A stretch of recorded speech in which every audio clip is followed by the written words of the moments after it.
We begin tonight with what has fast become the most embarrassing non-Justin Bieber-related obsession of the summer of 2010. It is the proposed building of an Islamic community center in downtown New York City. Now, this story, this talking point maybe, has quickly become a study in political awkwardness for many conservatives. The imam from the Ground Zero Mosque apparently wants Sharia law in America. The imam of the proposed Ground Zero Mosque won't even denounce Hamas as a terrorist organization. Now let me ask you this. Would a moderate imam, a peaceful Muslim, employ another imam who told an Arabic language website that, quote, only the Jews could have perpetrated the 9/11 attack? Here's what I mean about awkwardness with this story on the political right. That host that you just saw there in those clips, this guy here, Glenn Beck, before spending this summer inveighing against the imam at what Mr. Beck calls the Ground Zero Mosque, before this became this summer's scare story talking point, Mr. Beck himself appeared on TV with that very same imam. Not to inveigh against him, but to join him in promoting a moderate vision of Islam. Former Bush administration official Karen Hughes is having the same kind of awkwardness with her own record in this story. Ms. Hughes has now written an op-ed arguing that the planned cultural center at downtown New York City should be moved further away from the World Trade Center site, calling the plan to build there especially contentious because, she says, quote, it goes to the heart of who is to blame for the attacks of September 11th, 2001. An Islamic community center goes to the heart of who is to blame for the attacks of September 11th? If that does not make any sense to you, rest assured, it probably does not make any sense to Karen Hughes either. Because Karen Hughes also knows the imam behind the proposed Islamic center she is arguing shouldn't be built or should at least be moved. In fact, she worked with him on Muslim outreach during the Bush administration. They, in fact, traveled together side by side to promote a moderate vision of Islam. So how's he such a radical now? What explains the sudden turnaround? What explains the fact that people who have had dealings in the past with this specific person, with the imam behind the proposed Islamic center in downtown Manhattan, and know him to be a moderate and who have said so out loud, what explains why they suddenly have decided that the man is so dangerous? The difference is that now, this moderate imam's community center has been declared this month's new scare white people story. So the truth about the imam doesn't matter anymore. The truth about the cultural center that they want to build downtown doesn't matter anymore. It's time to scare white people for political profit. And this formula should be pretty familiar by now. We've already been through episodes of Scare White People game recently. There was the one about Van Jones, who was smeared on Fox News as a violent, convicted felon. Of course, that wasn't true, but he still lost his job as a White House environmental advisor. Be afraid of policy wonk, dorky guy Van Jones.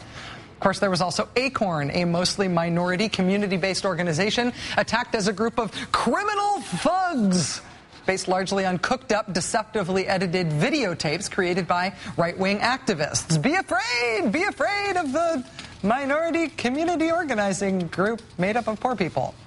There was the completely ginned-up new Black Panthers episode. White people, be afraid of two whacked-out guys who braid their beard hair and hung out outside a polling station on Election Day a year and a half ago. We dug up the old tape so you could be afraid.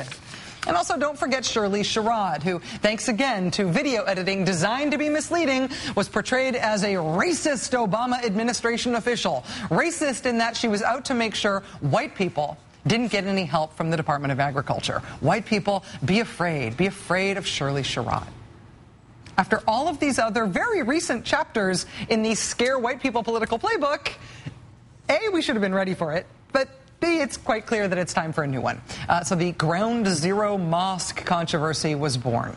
What's worth noting about all of these different Scare White People stories is that they're not really actual news stories. I mean, no real news organizations started running with this story as actual news. The best Scare White People stories are invented out of whole cloth, from inside the conservative media world, so they can be just the right kind of scary in just the right kind of way in order to drive just the right political consequences. So ultimately, If the conservative media drives this to make it big enough, then normal news organizations pick it up too, sometimes because they're guilted into it by conservatives. But no non-Fox, non-conservative media outlet ever starts these things. The problem is once they get going, some people get caught up in them. Take, for example, poor Laura Ingraham, the conservative talk show host who had the misfortune of talking about the mosque in non-scary terms before everybody got the memo that this was the new scare white people story. Poor Karen Hughes, poor Glenn Beck. They've all been caught doing an about-face on this story since it has been named the new scare white people story of the summer. But here's where it gets really embarrassing for our friends on the right. It's not just about having to walk back their earlier comments that made it seem like they're now trying to create a controversy where they admit there wasn't one just a few months ago. It's that the way right wing really wants this fake controversy to be about more than just this one Islamic cultural center in Lower Manhattan at the hallowed ground that is the former Burlington coat factory. The really right wing that's very excited about this story has latched onto this opportunity to make their draconian anti-Islam message try to resonate around the country. They are trying to start a nationwide protest movement, not against just this one Islamic cultural center, but against all mosques, against all Muslims. And the problem with that plan is that they are overplaying their hand. Yeah, so now instead of having this narrowly focused, ridiculous outrage over one Islamic cultural center in downtown Manhattan, generated out of whole cloth like these other stories designed to scare white people in advance of elections, instead of that, you've got a broad anti-mosque crusade, and it's kind of falling apart because the pros aren't in charge of this anymore. This thing got too big, and there were too many people on the very far right wing of American politics ready to run with this in a direction that is sort of off the cliff. It is a triumph. It's triumphal. We know that an Islamic pattern is to build giant mosques on the cherished sites of conquered lands. We know from research done by SANE that 4 out of 5 mosques preach hate and preach incitement to violence. That was one of the driving forces behind this story. Pamela Geller of the group Stop Islamicization of America, citing statistics live on television. 4 out of 5 mosques preach hate and preach incitement of violence. Now, as she said, that statistic comes from a group called, ironically enough, SANE, the Society of Americans for National Existence. It's one of those groups that was named after a drunk game of Boggle. This group is famous previously for claiming that black people, black Americans specifically, are inherently violent, and that, yes, there was discrimination written into this country's founding documents, but maybe that's why this country turned out so great. Think about it. They also say they want to outlaw Islam, not symbolically or hyperbolically. They actually want to make it illegal to be a Muslim in America. And they've put it in writing. Here's their proposed resolution to criminalize Islam in this country. I am not making this up. I didn't Photoshop this thing. It's the real thing. And without any adults around to hit the brakes, these are the folks who are being allowed to drive the national discussion in this country on the current scare white people political tactic. Joining us now is Suhail Khan. He's the chairman of the Conservative Inclusion Coalition. He's a former aide in George W. Bush's White House. Mr. Khan, thanks for joining us again tonight. It's nice to see you. Good to see you, Rachel. Suhail, I know that you have a history with folks like Pam Geller. In fact, they went after you at one time. What can you tell us about that?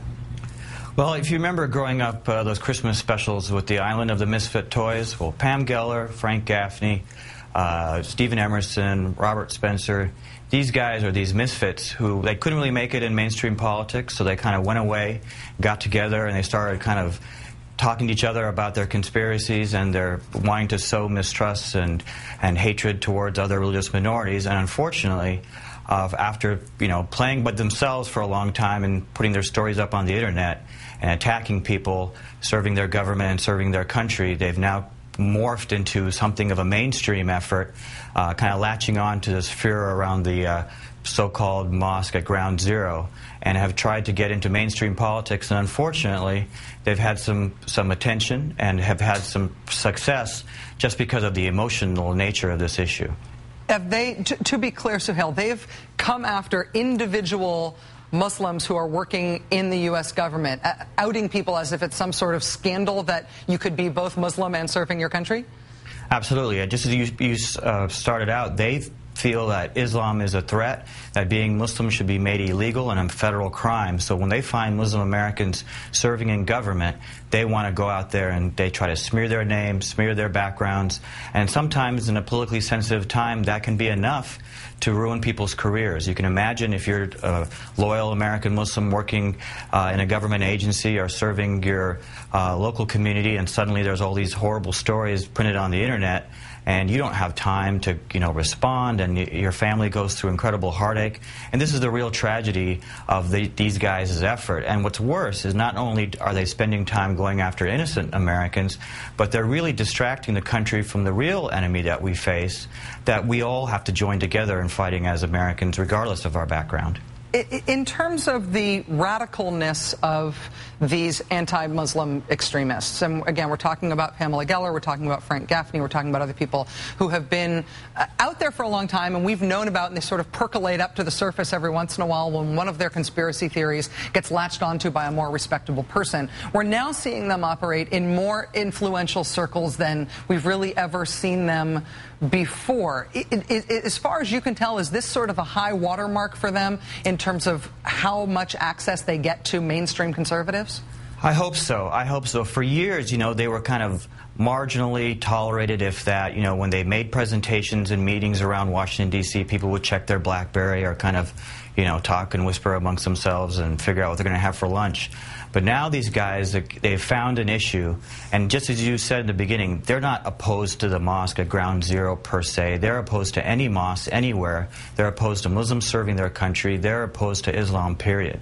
And they just happen to have latched on this issue, and because it's the silly season right before the elections, unfortunately some were duped into getting involved in this issue, but thank God the grown-ups have come back into the room, and people like Governor Christie and Ted Olson, who happened to have lost his wife on 9/11, are standing up and saying, enough, we've got to stop this. We have a constitution, we have individual rights of religious liberty, and all Americans should be able to practice those rights freely. So, Hal, let me just ask you one last question about sort of, I guess, responsibility in a time like this. George W. Bush spoke publicly at a time of incredible national emotion on the issue of religion after 9/11, calling for essentially tolerance and respect and for distinguishing between radicals who do things in the name of Islam and people who happen to be Muslims who practice their faith in a peaceful way. George W. Bush seems to be staying out of this argument right now. I personally was surprised to see Karen Hughes, who had been such a visible figure in his administration in terms of reaching out to the Muslim world, decide that she wanted this cultural center moved as well. Do you expect that George W. Bush may change his mind about this, or that somebody else quite highly ranking from the Bush administration might step in and try to be an adult here? I can't tell and predict what will happen. I can tell you that a lot of people from the Bush administration, people like former Solicitor General Ted Olson, Jim Glassman, who was the head of our diplomacy at the State Department, has come out and said this is not only un-American, but this is giving us a black eye around the world. Other people, and as I said, people like Governor Christie, future heroes within American politics, are standing up and saying this is enough. And that gives me great hope that, again, our democracy, our Constitution will be protected in the days ahead. Sohail Khan, chairman of the Conservative Inclusion Coalition, a former aide in George W. Bush's administration, a guy who I'm sure gets no shortage of grief just for being on this show, which makes me very grateful. Sohail, thanks a lot for joining us. Thank you, Rachel.